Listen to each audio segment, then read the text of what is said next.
আপনাদের সবাইকে একটা খুশি সংবাদ দেই। আমি নারায়ণগঞ্জ থেকে 80টা মুরগি নিয়ে এসেছিলাম। এগুলো সব 1.5 মাসের মুরগি ছিল। হ্যাঁ, এরা কালকে ডিম দেওয়া শুরু করছে আল্লাহর রহমতে। হ্যাঁ, এই যে এখানে আছে প্রায় অনেকগুলো। এখানে এই চিপে যদি দেখাই, এই যে এখানেও আছে। এই যারা এরা কালকে ডিম দেওয়া শুরু করছে মাত্র 3 মাস 17 দিন বয়স হয়েছে মুরগির। এখন এরা আল্লাহর মতে ডিম দেওয়া শুরু করছে।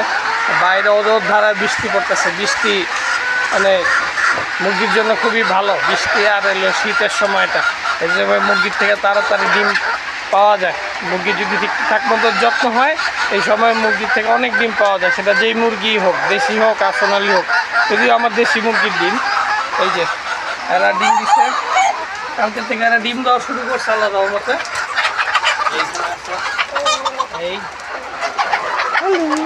হ্যালো, আর এগুলো হচ্ছে আমি কোরবানি দিয়ে কিনছিলাম। একই বয়স। হ্যালো হ্যালো আল্লাহ হ্যালো। এই যে এক দিছে কালকে প্রথম ডিমটা। এর নাম হচ্ছে বেগুনি। এই যে এদিকেও আছে, ওদিকেও যদি দেখাই, এদিকেও আছে। কালকে ডিম দেওয়া শুরু করছে সবাই। এই যে